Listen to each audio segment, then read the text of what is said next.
Hello बच्चों, क्या हाल चाल। आप सभी लोग बहुत ही अच्छे होंगे और आप सभी की पढ़ाई बहुत अच्छी तरीके से चल रही होगी। हम यही आशा करते हैं। क्योंकि हमारा 2026 में एग्जाम है, समझ में आया। और आप सभी को एग्जाम देना है 2026 में। अगर अभी से नहीं पढ़ेंगे तो लास्ट टाइम में आते आते आप सभी को बहुत डर लगने लगेगा, हेजिटेशन होने लगेगा। तो इसीलिए कह रहे हैं बेटा, जितना छोटा छोटा वीडियो दिया जा रहा है सारा पढ़िए, सारा अपना नोट्स बनाते रहिए। और नोट्स बना रहे हैं ना, नोट्स बनाते रहिए, क्योंकि यही हमारा लास्ट में मदद करता है रिवाइज करने में। ठीक है, तो देखो हम लोग पिछले लेक्चर में कहां तक पढ़ चुके थे। बैलेंस केमिकल इक्वेशन हो गया था। बैलेंस केमिकल इक्वेशन हो गया था, उसमें हम आपको 5 क्वेश्चन भी दिए थे, जो कि आप लोग आशा करते हैं कंप्लीट कर लिए होंगे। और कंप्लीट करने के बाद आप कमेंट में उसका आंसर जरूर बताइएगा, ठीक है। और उसके बाद हम लोग कहां तक पढ़ चुके थे, उसमें हमारा टाइप ऑफ केमिकल रिएक्शन हो गया था। कौन कौन सा हमारा कॉम्बिनेशन रिएक्शन, डिकम्पोजिशन रिएक्शन हो गया था। डिकम्पोजिशन फर्दर 3 टाइप्स का होता है, थर्मल, और हमारा क्या है, फोटो केमिकल और इलेक्ट्रोकेमिकल। ये तीनों आपका हो गया था। फिर उसके बाद हमारा डिस्प्लेसमेंट रिएक्शन हो गया था। आज हमारा है डबल डिस्प्लेसमेंट, और क्या बचा है हमारा, रिडॉक्स रिएक्शन। ये सब बताएंगे, और क्या क्या टॉपिक आ रहे हैं इस चैप्टर में वो सब भी डिस्कस करने वाले हैं। तो आज के लेक्चर, ये हमारा लास्ट लेक्चर होगा किसका, हमारा chemical reaction and chemical equation का।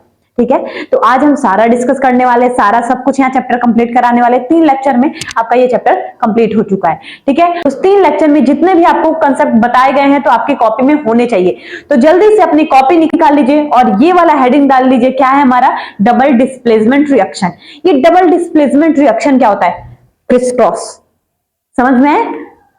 2 बार एक्सचेंज करता है, 2 बार एक्सचेंज करना डबल डिस्प्लेसमेंट रिएक्शन कहलाता है। डिस्प्लेसमेंट में हम क्या पढ़े थे कि हाँ, एक क्या कर रहा है, दूसरे को डिस्प्लेस कर देता था। एग्जांपल हम क्या दिए थे, कॉपर सल्फेट प्लस हमारा जेडन क्या कर रहा था, कॉपर को रिप्लेस करके अपना स्थान ले रहा था, और Cu जो हमारा कॉपर है वो बाहर निकल जा रहा था। तो एक बार एक्सचेंज हुआ था वहां पे, यहाँ पे 2 बार एक्सचेंज होगा, यहाँ पे 2 बार एक्सचेंज होगा, तो इसीलिए हम बोल रहे हैं डबल डिस्प्लेसमेंट रिएक्शन।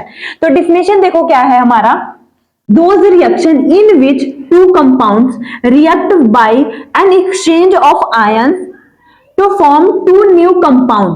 क्या होंगे, 2 कंपाउंड मिलकर रिएक्ट करके उसके आयन को एक्सचेंज करके 2 न्यू कंपाउंड को फॉर्म कराएंगे। यही हमारा डबल डिस्प्लेसमेंट रिएक्शन कहलाता है। जैसे क्या है, मान लो हमारा AB प्लस CD, ये A किसके साथ चला जाएगा, हमारा AD हो जाएगा, प्लस B किसके साथ चला जाएगा, BC। इसी तरह हमारा रिएक्शन भी इसी तरह हमारा इक्वेशन भी दिया गया है। देखो यहाँ पे क्या है, ये क्या होगा, BA किसके साथ चला जाएगा, SO4 के साथ। देखो BaSO4 हो गया है। यहाँ पे देखो Na क्या, Cl के साथ चला गया, NaCl हो गया। इसी तरह सेम टू सेम चेंज हुआ है, 2 बार एक्सचेंज हुआ आयन का, 2 बार एक्सचेंज होगा तो उसे हम बोलते हैं डबल डिस्प्लेसमेंट रिएक्शन। इसे भी सिखाने का तरीका है मेरे पास। तुम्हें हम ना सिखाएं ऐसा हो नहीं सकता, और तुम ना सीखो ऐसा हम होने नहीं देंगे। तुम्हें सिखा के रहेंगे बेटा, कुछ भी हो तुम्हें सिखा के रहेंगे। बस यहाँ पे पढ़ा क्यों रहे, तुम्हें सिखाने के लिए, समझ में आया। सिखा के रहेंगे, पूरा भेजे में डाल देंगे तुम्हारे, ये फ्लोर हटाएंगे तुम्हारा, उसमें डाल के फिर बंद कर देंगे, समझ में, पूरा सिखा के रहेंगे। तो देखो यहाँ पे, यहां से एक ऑब्लिक बना लो, बना लिए। यहाँ पे मान लो ये जो Ba है, बैरियम क्लोराइड है, बैरियम है ना, तो यहां से ये एक लड़का हो गया,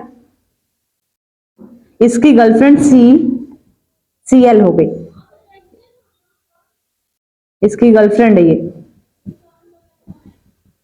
ठीक है। ये भी, यहां पे भी एक लड़का, यहां पे भी एक लड़की।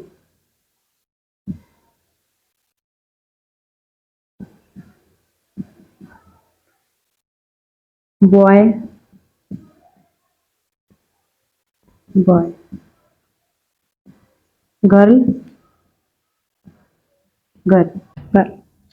देखो यहां पे समझना, इस लड़के की गर्लफ्रेंड ये थी, इस लड़के की गर्लफ्रेंड ये थी। अब देखो यहां क्या होगा, यहां दोनों में, इन दोनों में लड़ाई हो जाएगा, इन दोनों में लड़ाई हो जाएगा। कैसे लड़ाई हो रहा है, किसी बात पे हो गया, मान लो किसी बात पे दोनों में लड़ाई हो गया तो बोलेगी भाई हम तुम्हारे साथ तो नहीं रह सकते, अब हमें तुम्हें छोड़ना है, ब्रेकअप करना है। तो ये इससे ब्रेकअप कर लेती है, ये इससे ब्रेकअप कर लेती है। ब्रेकअप होने के बाद ये लड़का जो है वो क्या बोलता है कि अब हमें कैचअप करना है किसी और के साथ, अब इसके साथ तो मेरा ब्रेकअप हो गया तो हम किसी और को ढूंढते हैं। तो ये लड़का इसके साथ क्या कर लेता है, रिलेशनशिप बना लेता है। अब ये लड़का इसकी गर्लफ्रेंड हो गई, इस लड़के की गर्लफ्रेंड कौन हो गई, हमारा SO4 हो गई। तो देखो यही लिखा हुआ है BaSO4, ये इसके साथ चली गई। अब पहले किसके साथ था, Cl के साथ था, अब देखो किसके साथ हो गया, SO4 के साथ। तो यानी कि ये इसके साथ ब्रेकअप करके, इसके साथ ब्रेकअप करके इसके साथ जुड़ गया। तो ये क्या बोलता है कि अब ये मेरे को छोड़कर दूसरे के साथ चली गई तो हमको भी दूसरे के साथ जाना है। तो ये क्या करता है, इसके साथ जुड़ जाता है। तो ये देखो ये इसके साथ बन गया, ये इसके साथ चला गया, तो यहां बन गया। समझ में आया? मान लो एक लड़का लड़की यहाँ है, एक लड़का लड़की यहाँ है, दोनों में क्या हुआ, लड़ाई हुआ, घमासान युद्ध हो गया, दोनों में लड़ाई हो गया, दोनों क्या कर दिए, ब्रेकअप कर लिए। ब्रेकअप करने के बाद वो लड़का इस लड़की के साथ जुड़ गया और जो ये लड़का था वो इस लड़की के साथ चला गया। तो ये हमारा रिएक्शन कहलाता है डबल डिस्प्लेसमेंट, दो बार एक्सचेंज होना, डबल डिस्प्लेसमेंट। यही रिएक्शन भी लिखा है, देखो Ba के साथ कौन था, हमारा Cl2, लेकिन अब कौन है, हमारा SO4 है। अब देखो Na2 किसके साथ है, SO4 के साथ, अब देखो किसके साथ है, Cl2 के साथ, तो यानी NaCl बन गया। तो यानी यहाँ पे दो बार क्या हुआ, एक्सचेंज हुआ। क्या एक्सचेंज हुआ, आयन एक्सचेंज हुआ। तो इसे ही बोलते हैं डबल डिस्प्लेसमेंट बोलते हैं। तो बेटा आप समझ में आ गया होगा डबल डिस्प्लेसमेंट क्या होता है। तो इसमें भी देखो यही कर लो, यहाँ पे भी एक लड़का, यहाँ पे एक लड़की, यहाँ पे एक लड़का, यहाँ पे एक लड़की, ऐसे। तो ये क्या होता है, Na किसके साथ चला जाता है, Cl के साथ। तो यहाँ का जो लड़का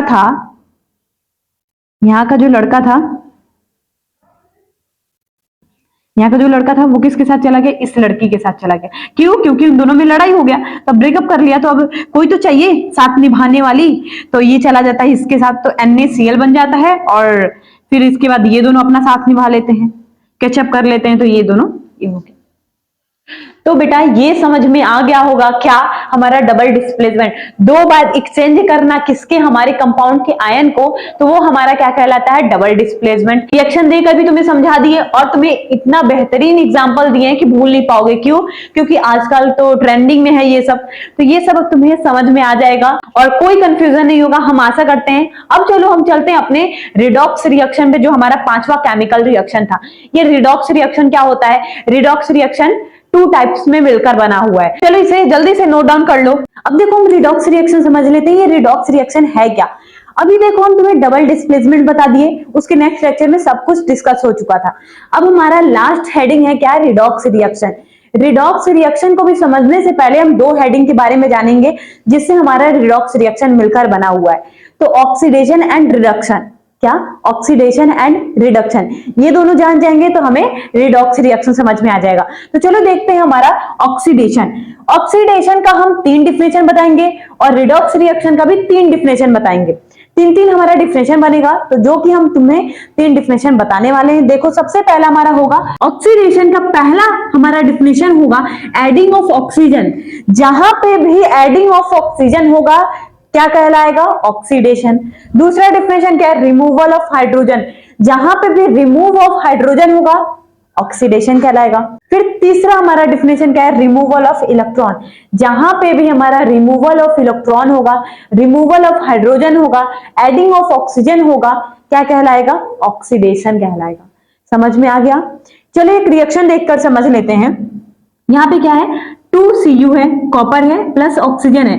यहाँ पे देखो कॉपर के पास ऑक्सीजन नहीं है, लेकिन प्रोडक्ट के साइड कॉपर के पास ऑक्सीजन आ गया है। तो ये देखो कॉपर के पास यहाँ ऑक्सीजन नहीं था लेकिन अब है, तो ये एडिंग हुआ है ना, एडिंग ऑफ ऑक्सीजन। क्या हुआ है, adding of oxygen, addition of oxygen. जहां पे भी ऑक्सीजन का एडिशन होगा कहलाएगा क्या, ऑक्सीडेशन। दूसरा देखो removal of hydrogen. Removal of hydrogen के लिए दूसरा हम रिएक्शन दिए हुए हैं, क्या है, इस कार्बन के पास देखो हाइड्रोजन है लेकिन इस कार्बन के पास हाइड्रोजन नहीं है ना। तो यहां पे क्या हुआ है, रिमूवल ऑफ हाइड्रोजन। यहां पे क्या हुआ है, रिमूवल ऑफ हाइड्रोजन। यहां लिख लो removal of hydrogen and adding of oxygen. आशा करते हैं तुम्हें ये समझ में आ गया होगा। लेकिन तुम सोच रहे होगे कि मैम 2 डेफिनेशन बताई, लेकिन अभी भी एक रह गया है। कौन सा? हमारा रिमूवल ऑफ इलेक्ट्रॉन। अभी थोड़ी देर में बताएंगे कि ये रिमूवल ऑफ इलेक्ट्रॉन है क्या। दोनों में देखो, इसमें एडिंग ऑफ क्या है, इलेक्ट्रॉन है, इसमें रिमूवल ऑफ इलेक्ट्रॉन है। इन दोनों को थोड़ी देर बाद बताएंगे, दोनों को बताने के बाद। फिर देखो ऑक्सीडेशन हमारा हो गया। रिडक्शन क्या है? रिडक्शन वो होता है जहां पे हमारा रिमूवल ऑफ ऑक्सीजन होता है। यहाँ पे एडिंग था, लेकिन यहाँ पे रिमूवल ऑफ ऑक्सीजन होगा। और क्या होगा? Adding of hydrogen. यहाँ पे रिमूवल ऑफ हाइड्रोजन था, यहाँ पे क्या है? एडिंग ऑफ हाइड्रोजन है। यहाँ पे होगा हमारा removal of oxygen, adding of hydrogen और एडिंग ऑफ इलेक्ट्रॉन। जहां पे भी adding of electron, adding of hydrogen और रिमूवल ऑफ ऑक्सीजन क्या कहलाएगा? रिडक्शन। ये समझ में आया? इसमें भी एग्जांपल देख लो। यहाँ पे क्या है? CuO है, यहाँ पे CuO है। इस कॉपर के पास ऑक्सीजन है, लेकिन अब देखो कॉपर के पास ऑक्सीजन नहीं है, तो ये हमारा क्या कहलाएगा? Removal of oxygen. यहाँ पे रिमूव हो गया क्या? ऑक्सीजन। और एडिंग ऑफ क्या होगा? हाइड्रोजन होगा। और हमारा होगा एडिशन ऑफ इलेक्ट्रॉन। अब देखो दोनों में का डिफिनेशन दो समझ चुके हैं हम लोग, दो समझ चुके हैं, लेकिन अभी भी एक इलेक्ट्रॉन वाला बाकी रह गया है, जो कि हम अभी बताएंगे। देखो क्या है? ऑक्सीडेशन और रिडक्शन हम समझ लिए। ऑक्सीडेशन क्या है? Adding of oxygen, removal of hydrogen और रिमूवल ऑफ इलेक्ट्रॉन। क्या कहलाएगा हमारा? ऑक्सीडेशन। इसमें देखो removal of oxygen, adding of hydrogen और एडिंग ऑफ इलेक्ट्रॉन क्या कहलाएगा? रिडक्शन कहलाएगा। समझ में आया? अब देखो इन दोनों को मिला के हम क्या बोलते हैं? Redox reaction. रिडॉक्स रिएक्शन देखो, रिडॉक्स रिएक्शन है, यहां पे देखो लिख ले रहे हैं। रिडक्शन प्लस क्या पढ़े?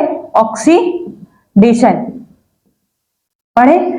इसमें से ये निकाल लेता है, तो ये हमारा दोनों मिलकर बना है REDOX, रिडॉक्स हो गया। इन दोनों से यानी ऑक्सीडेशन और रिडक्शन से मिलकर बना है कि हमारा रिडॉक्स रिएक्शन। डिफिनेशन भी यही लिखा गया है, the oxidation and reduction is also known as redox reaction. Oxidation और reduction is also known as redox reaction. समझ में आया बेटा? अब देखो इसमें भी हमारा एग्जाम्पल है। देखो यहाँ पे क्या लिखा हुआ है? CuO plus hydrogen Cu। अब देखो इस कॉपर के पास ऑक्सीजन है, लेकिन इस कॉपर के पास ऑक्सीजन नहीं है, तो यहाँ पे क्या हुआ है? यहाँ पे देखो कॉपर के पास ऑक्सीजन है, लेकिन इस कॉपर के पास ऑक्सीजन नहीं है, तो ये क्या कहलाएगा? हमारा removal of oxygen. Removal of oxygen क्या कहलाएगा? रिडक्शन। रिडक्शन ठीक है, रिडक्शन हो गया। अब देखो H2 के पास ऑक्सीजन नहीं है, लेकिन यहां पे ऑक्सीजन आ गया, तो एडिंग ऑफ ऑक्सीजन क्या कहलाता है? हमारा ऑक्सीडेशन। ऑक्सीडेशन यही तुम्हें समझाएं कि ऑक्सीडेशन और रिडक्शन मिलकर क्या बनता है? Redox reaction. समझ में आ गया? अब चलो हम चलते हैं अपने थर्ड डिफिनेशन पे, ऑक्सीडेशन का और रिडक्शन का। थर्ड डिफिनेशन क्या है? Removal of electron, adding of electron. अब यहाँ पे समझना, यहाँ पे एग्जांपल दिया गया है, इन्हीं दोनों के लिए यहाँ पे एग्जांपल दिया गया है। Zn plus CuSO4, ZnSO4 plus copper. ये बताओ हम कहां पे रिएक्शन बताए थे? बताओ, याद करो, रिमेनिंग करो, पीछे जाओ। बताओ ये रिएक्शन हम कहां बताए थे? हाँ मैम आप बताई थी डिस्प्लेसमेंट रिएक्शन में, याद आ रहा है? डिस्प्लेसमेंट यानी Zn क्या कर रहा था? इस कॉपर को रिप्लेस करके अपना स्थान ले रहा था, तो ये हमारा क्या कहला रहा था? ZnSO4, और ये हमारा डिस्प्लेसमेंट रिएक्शन था। याद आ रहा है बेटा? याद आ गया होगा। लेकिन हम यहाँ पे इलेक्ट्रॉन को कैसे इसमें से निकाल रहे हैं? एक बात बताओ, रिमेनिंग करो, अब पीछे जाओ। क्लास 9th में, वीडियो के पीछे मत जाओ, अब तुम जाओ क्लास 9th में। 9th का याद करो कि हम लोग कुछ फॉर्मूला बनाए थे। कैसे फॉर्मूला बन रहा था? हमारे बैलेंस से हम बैलेंस करके फॉर्मूला बना रहे थे। हाँ, कि इसके आउटर मोस्ट शेल में हमारा 2+ इलेक्ट्रॉन आ रहा है, कॉपर के +2+ आया, Zn के 2+ आया। ये क्या कर रहे हैं? इलेक्ट्रॉन को शेयरिंग कर रहे हैं, दे रहे हैं, ले रहे हैं और एक्सचेंज करके अपना फॉर्मूला बना रहे हैं। ये चीज तुम क्लास 9th में पढ़ चुके होंगे। तो यहाँ पे थोड़ा रिमेनिंग करो। अभी देखो ये बेचारा बिंदास है, इसके पास कोई भी इलेक्ट्रॉन का झंझट नहीं है अभी इस वक्त। इस वक्त। क्यों? क्योंकि ये अकेला है और यहाँ पे भी ये अकेला है, तो ये भी मान लो 0 होगा, किसी के साथ नहीं है। जब किसी के साथ कंबाइन होगा तभी आयन का एक्सचेंज होता है, तुम्हें पता होगा। तो देखो यहाँ पे इस कॉपर का वैलेंसी कितना होता है बताओ, कॉपर का वैलेंसी कितना होता है? 2+ आता है, आता है कि नहीं? बोल, आता है कि नहीं? आता है मैम, ठीक है। और SO4 का वैलेंसी क्या आता है जानते हो? -2 आता है। तब ये दोनों कट जाते तो एक फॉर्मूला बनता है कॉपर सल्फेट का, ठीक है। यहां पे भी देखो Zn अपना 30 होता है, 30 यानी उसके आउटर मोस्ट शेल में कितने इलेक्ट्रॉन आएंगे, कितना इलेक्ट्रॉन शेयर करता है? ये करता है क्या? 2+ अपने पास से 2 इलेक्ट्रॉन को बाहर निकाल देता है, बाहर निकाल दिया। इस ऑक्सीजन के पास क्या आया? -2 आया। ये दोनों कट गए, फिर स्तर बना हुआ है। यानी कि इसके पास ये एकदम फ्री माइंड था, इसको कोई भी इलेक्ट्रॉन को चेंज नहीं करना था, आयन को नहीं चेंज करना था। क्यों? क्योंकि ये फ्रीली अवस्था में था, फ्री था, किसी के पास नहीं जाना था। लेकिन अब क्या है, किसी और के पास जाना है, कॉपर को वहां से रिप्लेस करके अपना स्थान लगाना है। तो अपना स्थान लगाना है तो अपने इलेक्ट्रॉन को बैलेंस तो करना होगा। वैलेंसी तुम पढ़े होगे। तो ये क्या करता है, जैसे ही इसके पास जाता है, किसके पास? SO4 के पास, तैसे ही क्या होता है, ये अपने इलेक्ट्रॉन को फेंक देता है, बाहर निकाल देता है। अपने इलेक्ट्रॉन को बाहर निकालना यानी रिमूव किया। अपने इलेक्ट्रॉन को जब रिमूव करेगा तो वो हमारा क्या कहलाता है? ऑक्सीडेशन। यानी कि Zn क्या किया है, अपने इलेक्ट्रॉन को निकाला है, बाहर की साइड निकाला है। इलेक्ट्रॉन जैसे ही बाहर की साइड निकलेगा तो वो हमारा कहलाता है ऑक्सीडेशन। बोल बेटा, समझ में आया कि नहीं समझ में आया? फिर दोबारा समझाएंगे, सुनो। देखो अभी Zn जो था वो एकदम फ्री था, इसको किसी के पास नहीं जाना था, तो इसलिए वो इलेक्ट्रॉन को जितना भी था उतना रखा हुआ था, अपने पास से निकाला नहीं था। क्यों? क्योंकि उसको बैलेंस नहीं करना था। लेकिन जब किसी के पास जाएगा तो बैलेंस तो करना होगा, क्योंकि उसको स्टेबल होना है। क्योंकि हम ऑक्सीजन के पास भी क्या है? वैलेंसी है, और हमारे जो इलेक्ट्रॉन जा रहा है उसके पास भी वैलेंसी है, तो अपने इलेक्ट्रॉन को निकालते हैं। तो देखो इसके पास भी ये फ्री था, तो इसलिए इसके पास इलेक्ट्रॉन को नहीं निकाल रहा है। लेकिन जब इस कॉपर को रिप्लेस करना होगा तो ये तो जाएगा इसके पास, तो अपना इलेक्ट्रॉन तो निकालेगा बाहर निकालेगा, रिमूव करेगा, इलेक्ट्रॉन को रिमूव करेगा, बाहर निकाल देता है। कितने इलेक्ट्रॉन? 2 इलेक्ट्रॉन। जैसे ही बाहर, बैलेंसी करके देख लेना, जिस बच्चों को बैलेंसी नहीं आएगा उसे ही तकलीफ होगा, थोड़ा करने में थोड़ा हार्ड लगेगा, लेकिन बहुत ही इजी है। अगर तुम्हें बैलेंसी आता है, हम क्या करेंगे, आपको बैलेंसी पे भी एक वीडियो ला देंगे, आप उसे देख लीजिएगा, ठीक है। हम आपको बैलेंसी भी दिखा देंगे। इस वीडियो में हम आपको बैलेंसी भी सिखाएं पॉसिबल नहीं है, क्योंकि हम चैप्टर आपका कंप्लीट कर रहे हैं। हम क्या करेंगे, एक दूसरा वीडियो लाते हैं आपके लिए बैलेंसी का, वो सीख लीजिएगा, आपको समझ में आ जाएगा। देखो ये जो Zn है, अभी क्या है, इसको किसी के पास जाना नहीं है, इसलिए अपने इलेक्ट्रॉन को पूरा रखा हुआ है। जैसे ही किसी के पास जाना होगा, अपने इलेक्ट्रॉन को बाहर निकालता है, 2 इलेक्ट्रॉन को बाहर निकालता है, रिमूव करता है। अब तुम्हें हम अभी बताएं कि रिमूव करना इलेक्ट्रॉन ऑक्सीडेशन कहलाता है। यहां से रिमूव कर देता है, रिमूव करता है, इसके पास चला जाता है, तो देखो Zn क्या हो जाएगा, हमारा ऑक्सीडेशन हो जाएगा, ठीक है। अब देखो Cu जो था वो दोबारा निकल के एक फ्रीली अवस्था में हो गया है। अब वो क्या कर रहा है, अपने इलेक्ट्रॉन को पूरा रखा हुआ है, बोलेगा कि हम नहीं निकालेंगे। तो यानी अपना इलेक्ट्रॉन अपने पास रखना, ऐड किया हुआ है। एडिंग ऑफ इलेक्ट्रॉन क्या कहलाता है हमारा? Adding of electron reduction. ये बेटा हम तुम्हें समझा पाए होंगे, आशा करते हैं। फिर से हम समझा देते हैं। हम जानते हैं थोड़ा अभी तो 9 से 10th में आए हो, थोड़ा हार्ड होगा ना, लेकिन हम सब समझाने की कोशिश कर रहे हैं, तुम्हें सब समझ में आएगा। अगर बैलेंसी आता होगा तो तुम्हें एक बार में समझ में आ गया होगा। देखो जो Cu है उसके आउटर मोस्ट शेल में 2+ इलेक्ट्रॉन होता है, और SO4 जो ऑक्सीजन है उसके आउटर मोस्ट शेल में 2 इलेक्ट्रॉन होता है। तभी ये दोनों कट जाते हैं तो हमारे ये फॉर्मूला बनता है, क्योंकि स्टेबल होना चाहता है, हर फॉर्मूला अपना स्टेबल होना चाहता है, स्टेबल होकर ही अपने आप को फॉर्म कराता है। तो उसी तरह Zn भी 2+ इलेक्ट्रॉन को बाहर निकालता है, और SO4 जो है वो भी 2+, ये भी दोनों कट जाता है, तो फॉर्मूला बना। अभी देखो ये दोनों अकेले हैं, किसी के साथ कंबाइन नहीं हुए, तो सोच रहा है कि हम बाहर अपना इलेक्ट्रॉन क्यों निकाले, तो अपना इलेक्ट्रॉन रखे रहता है। जैसे ही कॉपर को रिप्लेस करता है कौन, हमारा Zn, तो Zn किसी के पास जाएगा तो अपना इलेक्ट्रॉन निकालेगा, तभी तो कंबाइन होगा ना। तो जैसे ही अपना इलेक्ट्रॉन निकाल कर कंबाइन होता है, यानी कि वो रिमूव ऑफ इलेक्ट्रॉन किया, अपना इलेक्ट्रॉन निकाला, कौन, हमारा Zn अपना इलेक्ट्रॉन निकाला, यानी ऑक्सीडेशन, ये लिखा है रिमूवल ऑफ इलेक्ट्रॉन, समझ में आ गया। अब क्या कर रहा है, अब जैसे ही ये निकल जाएगा बाहर तो सोचेगा ना कि अब तो हम जो इलेक्ट्रॉन निकाल रहे थे वो तो हमें हटा दिया वहां से, वो तो वहां से हटा दिया, अब हमें फॉर्मूले के साथ रहना नहीं है, तो हम सारे अपने इलेक्ट्रॉन को रखे रहे, एडिंग कर लेता है। तो एडिंग ऑफ इलेक्ट्रॉन क्या कहलाता है, हमारा रिडक्शन कहलाता है। तो बेटा ये तुम्हें समझ में आ गया होगा, ऑक्सीडेशन, रिडक्शन और हमारा क्या है, रिडॉक्स रिएक्शन।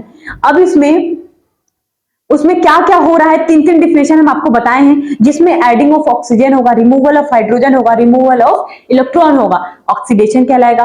फिर उसके बाद यहाँ पे देखो, removal of oxygen, adding of hydrogen और एडिंग ऑफ इलेक्ट्रॉन क्या कहलाएगा, रिडक्शन कहलाएगा।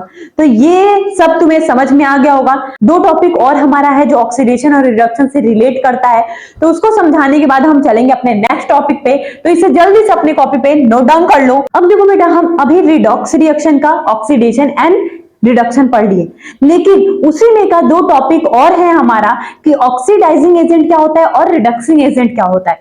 तो ऑक्सीडाइजिंग एजेंट क्या होता है और रिडक्सिंग एजेंट क्या होता है हम आपको बताते हैं। और ये बात याद रखना, जो हमारा रिडक्शन था और ऑक्सीडेशन था, किसमें रिमूवल ऑफ ऑक्सीजन हो रहा है, किसमें रिमूवल ऑफ हाइड्रोजन हो रहा है, किसमें हाइड्रोजन एडिंग हो रहा है, किसमें ऑक्सीजन एडिंग हो रहा है। तो ये बात याद रखना, ठीक है। रिमूवल ऑफ ऑक्सीजन कहाँ होता है, रिमूवल ऑफ ऑक्सीजन हमारा रिडक्शन में होता है, और एडिंग ऑफ ऑक्सीजन कहाँ होता है, हमारे ऑक्सीडेशन में होता है, याद रखना। तो अब देखो क्या है हमारा oxidation, oxidising agent and reducing agent.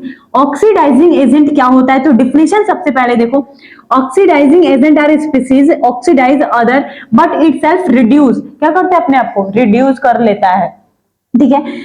फिर उसके बाद रिडक्सिंग एजेंट क्या है, और reducing agent are species reduce another but itself oxidise, लेकिन अपने आप को क्या कर लेता है, ऑक्सीडाइज कर लेता है, कर लेता है। तो ये डिफिनेशन तुम्हें समझ में आ गया होगा, लेकिन अगर डिफिनेशन से भी नहीं समझ में आया होगा तो इसके अकॉर्डिंग तो जरूर समझ में आने वाला है, क्योंकि बहुत ही इजी है। देखो क्या है, हम बस एक ऊपर से आउटवे तुम्हें देना चाहते हैं कि जो सामने वाले की मदद करता है, जो सामने वाले की मदद करता है ऑक्सीडेशन करने में। यहां देखो क्या हुआ है, हाइड्रोजन के पास ऑक्सीजन नहीं था, लेकिन इधर ऑक्सीजन आ गया है, तो यहां पे क्या हुआ है,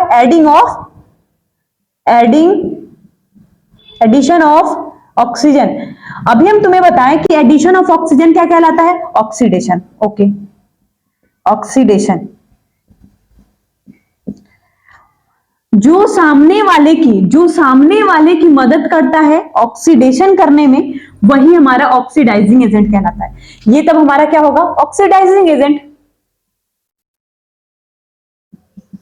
ऑक्सीडाइजिंग एजेंट। बस यही था, इतना सिंपल था मैम, मुझे समझ में नहीं आया, लेकिन अब तुम्हें समझ में आ जाएगा। जो सामने वाले की मदद करता है एडिंग ऑफ ऑक्सीजन, ऑक्सीडेशन करने में, ऑक्सीडाइजिंग एजेंट कहलाता है।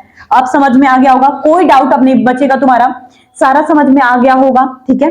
अब देखो हमारा रिड्यूसिंग एजेंट क्या कहलाता है। रिड्यूसिंग एजेंट वो होता है जो सामने वाले की, अब मान लो इसका सामने वाला ये था, इसका सामने वाला ये होगा, यही होगा, इसके सामने वाला, जो सामने वाले का रिडक्शन कराने में मदद करेगा, वही हमारा रिड्यूसिंग एजेंट कहलाएगा। जैसे मान लो ये सामने वाले का क्या कर दिया है, क्या कर दिया, यहां से क्या हो रहा है,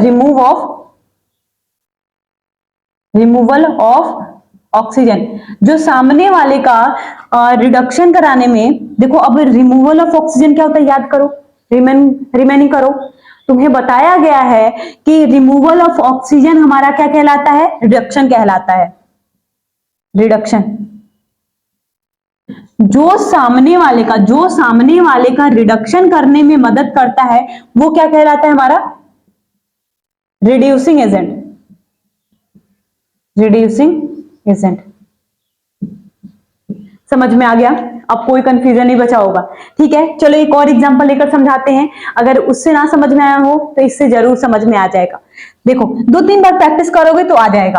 अब देखो ये ऑक्सीडाइजिंग एजेंट देख रहे थे। ऑक्सीडाइजिंग एजेंट वो होता है जो सामने वाले की मदद करता है, ऑक्सीडेशन में क्या कहलाता है, ये ऑक्सीडाइजिंग एजेंट, ऑक्सीडाइजिंग एजेंट। समझ में आ गया? ठीक है, गॉट इट। अब देखो इसका सामने वाला ये होगा, जो सामने वाले का हेल्प करता है किसमें, रिडक्शन करने में। अब मान लो ये क्या करेगा, इसका रिडक्शन करा रहा है, इसके पास देखो, इसके पास ऑक्सीजन है, इसके पास ऑक्सीजन नहीं है, यानी रिमूवल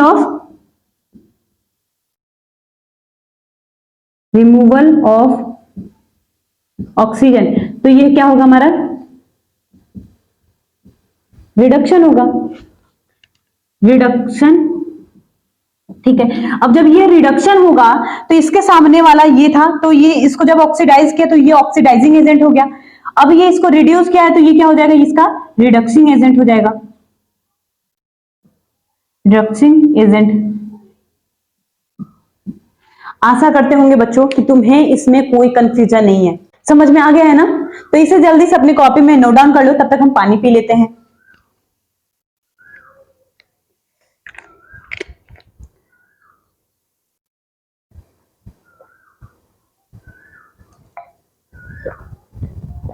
आप लोग भी पानी पीते रहिए। अब देखो ये जो ऑक्सीडाइजिंग और रिडक्सिंग एजेंट था वो तुम्हें बिल्कुल समझ में आ गया होगा। एक बार और समझाते हैं। जो सामने वाले की हेल्प करता है ऑक्सीडेशन करने में वो ऑक्सीडाइजिंग एजेंट कहलाता है। जो रिडक्शन करने में मदद करता है वो सामने वाला क्या कहलाता है, हमारा रिडक्सिंग एजेंट कहलाता है। तो इसमें कोई कंफ्यूजन नहीं होगा तुम्हें, इसे जल्दी से नोट डाउन कर लो। अब देखो बेटा हम केरोसिन देख लेते हैं। केरोसिन है क्या, केरोसिन है क्या, नहीं पता? सुनो, बोले तो मूर्छा नाम सुने हो, जंग, रस्ट नाम सुने हो। मूर्छा तो आमतौर पे सभी बच्चे जानते होंगे, लोहे में लग जाना, बहुत सारी चीज पे लगता है, कॉपर पे, सिल्वर पे लगता है ना, तो उसके बारे में हम तुम्हें बताने वाले हैं। तो आज हमारा वो टॉपिक का नाम है केरोसिन। केरोसिन का डिफिनेशन देखो, kerosene is the process in which metal are eaten. Metal को क्या करना है, लगता है, वो खाने लगता है, ईटन अप ग्रेजुअली, वो बार बार खाने लगता है, बाय एक्शन ऑफ एयर, किसके प्रेजेंस में, एयर के प्रेजेंस में, मॉइस्चर के प्रेजेंस में, और a chemical such as an acid on their surface. उसके सरफेस को जो हमारा मेटल होता है एयर और मॉइस्चर के कांटेक्ट में आने के बाद वो ग्रेजुअली उसको खाने लगता है, पतला कर देता है, और यही हमारा क्या कहलाता है, केरोसिन। जैसे मान लो यहाँ पे एक हमारा मेटल है, आयरन का मेटल है, मान लो ये आयरन है, लोहा है, इस पे क्या हो रहा है, एयर और मॉइस्चर के प्रेजेंस में आने के बाद इस पे जब केरोसिन लगा, मूर्छा जब लग जाएगा, जब हम इसे दोबारा क्या करते हैं, छुड़ा देते हैं, तो देखोगे ना धीरे धीरे हमारा जो मेटल है आयरन का वो पतला होते जाएगा, पतला होते जाएगा। एक टाइम ऐसा आएगा कि हमारा जो मेटल है, आयरन है, वो बहुत ही पतला हो जाएगा, हो जाएगा। क्यों? क्योंकि इस पे केरोसिन लगा, धीरे धीरे उसे खाते गया, खाते गया। यहाँ पे लिखा हुआ है ईटन अप ग्रेजुअली, और किसके प्रेजेंस में, एयर और मॉइस्चर के प्रेजेंस में। एग्जांपल दिखाएं, दिखाएं, लेकर आते, रुक जाओ। देखो ये क्या है, लोहा है, इस पे देखो जंग तुम्हें लगा हुआ दिख रहा होगा, ब्राउन कलर का। जो हमारा रस्ट होता है वो ब्राउन कलर का लगता है लोहे पर, देखो ब्लैक कलर इस पे दिख रहा है, दिख रहा है, शायद दिख पा रहा हो, मुझे तो दिख रहा है, अगर सामने से देखोगे तो दिखेगा। अब देखो ये चीज धीरे धीरे क्या होने लगेगा, पतला होने लगेगा। क्यों? क्योंकि एयर और मॉइस्चर के कांटेक्ट पे आकर इस पे मूर्छा, रस्ट लग गया। जब हम इसे रस्ट को छुड़ाएंगे दोबारा तब क्या होगा, ये पतला होते जाएगा धीरे धीरे। तो यही हमारा रस्ट होता है, केरोसिन होता है। समझ में आ गया? नहीं समझोगे ना तो इसी से मारेंगे। चलो अब क्या करते हैं, एग्जाम्पल के थ्रू समझ लेते हैं, रख देते हैं, नहीं मारेंगे। चलो अब देखो हमारा रस्टिंग ऑफ आयरन, अभी एग्जांपल लेने के लिए बात की है, अभी हम एग्जांपल समझाने की बात की है, तो हम किस में एग्जांपल समझाएंगे, हमारे आयरन में, लोहे में जो जंग लग रहा है उसी के माध्यम से समझाएंगे।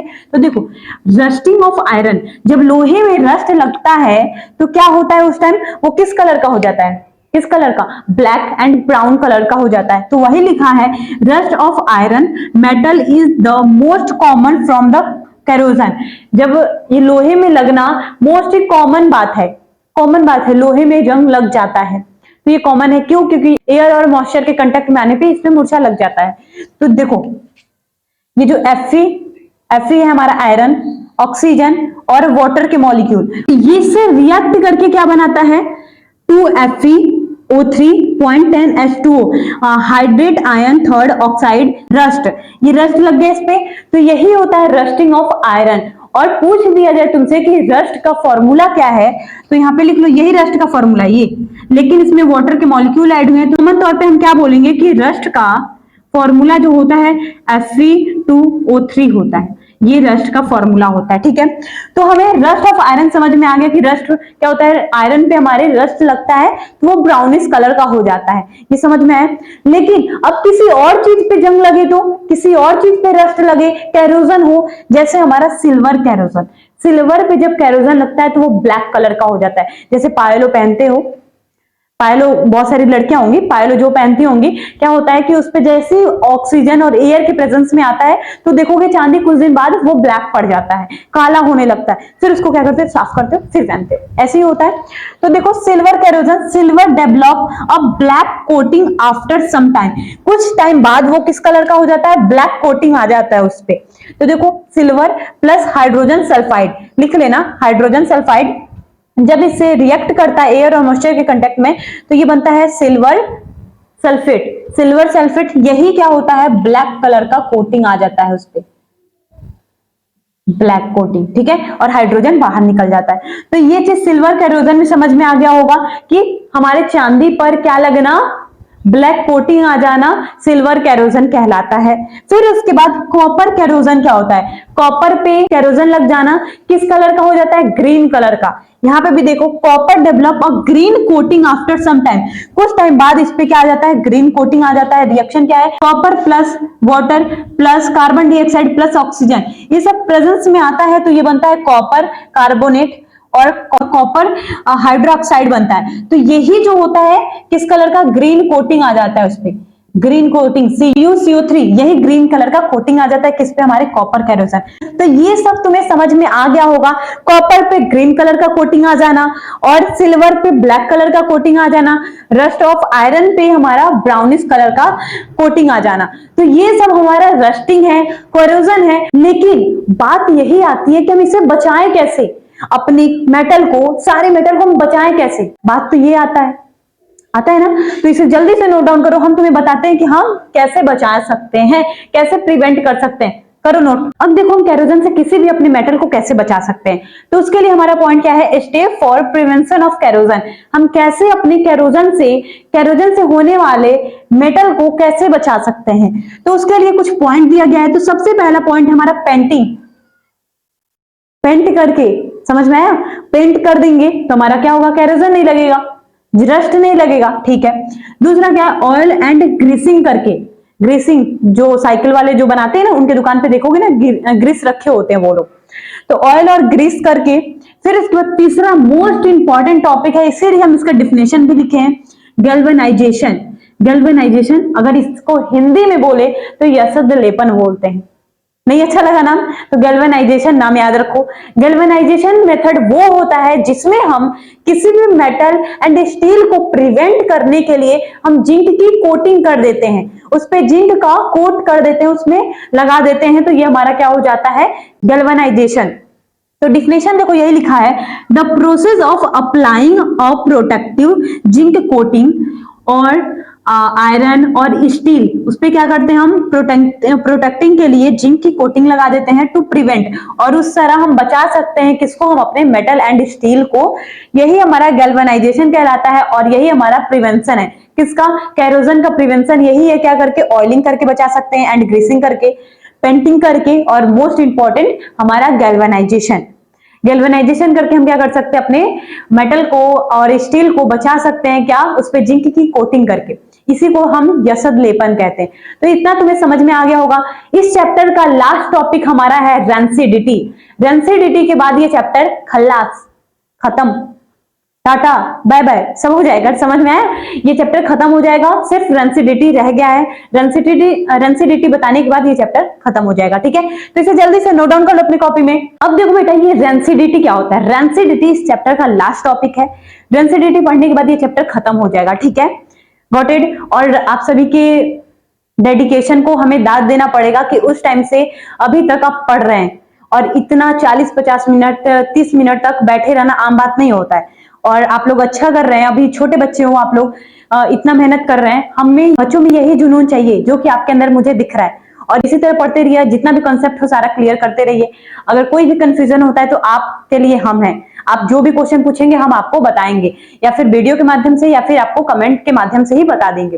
ठीक है, तो चलिए हम चलते हैं अपने रैंसिडिटी पे। ये रैंसिडिटी क्या होता है? रैंसिडिटी हमारे खाने को बेकार करता है, बस इतना जानो। रैंसिडिटी हमारे खाने को खराब करता है। जैसे ही ऑक्सीजन के कांटेक्ट में हमारा खाना आता है, महकने लगता है ऐसे। तभी ना एक दिन का खाना हो जाएगा तो स्मेल करोगे, खराब हुआ है कि अच्छा लग रहा है, तभी खाते हो। तो वही हमारा रैंसिडिटी है। रैंसिडिटी हमारे खाने को खराब करता कैसे है? हमारे ऑक्सीजन के प्रेजेंस में रहता है, ऑक्सीजन से रिएक्ट करके वो खराब हो जाता है। तो यही डेफिनेशन यहाँ पे लिखा हुआ है, व्हेन फैट एंड ऑयल, जिस खाने में फैट एंड ऑयल प्रेजेंट होता है on in food get oxidise, they develop unpleasant smell. वो क्या हो जाता है? ऑक्सीडाइज हो जाता है। हमारे एनवायरनमेंट में जो खाना है वो क्या होता है? ऑक्सीजन के कांटेक्ट में आने से वो ऑक्सीडाइज हो जाता है। ऑक्सीडाइज होने के बाद वो खाना खराब हो जाता है। तो यही लिखा हुआ है, अनप्लेजेंट स्मेल। उसका स्मेल क्या हो जाता है? खराब होता है, और उसका टेस्ट भी खराब हो जाता है। This is called rancidity. यही हमारा क्या कहलाता है? रैंसिडिटी कहलाता है। तो भाई यही बात फंसता है कि हम इसे भी प्रिवेंट कैसे करें। जैसे कैरोजन से हम बचा रहे थे, प्रिवेंट उसके लिए भी था, पेंटिंग करके, ऑयलिंग ग्रीसिंग करके और गैल्वेनाइजेशन करके। तो उसी तरह यहाँ पे भी कुछ प्रिवेंटिंग है। हम प्रिवेंट कर सकते हैं कि रैंसिडिटी से हमारा खाना बच सकता है। कैसे? जैसे मान लो पैकेट वाले जो चीज आता है, तो उसमें क्या होता है? उसमें इतना दिन तक जो भी फूड होता है भरा होता है, फिर भी खराब नहीं होता। क्यों? क्योंकि उसके अंदर कुछ ऐसा डाल के रखा हुआ होता है, उसकी वजह से खाना ऑक्सीडाइज नहीं होता। ऑक्सीडाइज नहीं होगा तो खाना खराब नहीं होगा। वहां पे नाइट्रोजन गैस भरा होता है। जैसे मान लो हमारा कुरकुरे, लेज, इस सब में नाइट्रोजन गैस भरा होता है। बहुत सारे जितने भी रैपर वाले चीज होते हैं उसमें हमारा नाइट्रोजन गैस भरा होता है, क्योंकि हमारे खाने को खराब नहीं होने देना है। अगर खराब हो जाएगा तो बेचेगा क्या भाई? खरीद क्यों रहा है वो? अब ऐसा थोड़ी कि तुरंत खरीद रहा है तुरंत उसका सेल हो जाए, ऐसा नहीं है। बहुत दिन तक प्रिवेंट करके रखता है। प्रिवेंट करके रखेगा तो उसके अंदर कुछ गैस भरा होता है। तो क्या गैस भरा होता है? नाइट्रोजन गैस भरा होता है। तो देखो डिफिनेशन क्या है, step for prevention of rancidity. हम रैंसिडिटी से हम बचाए कैसे?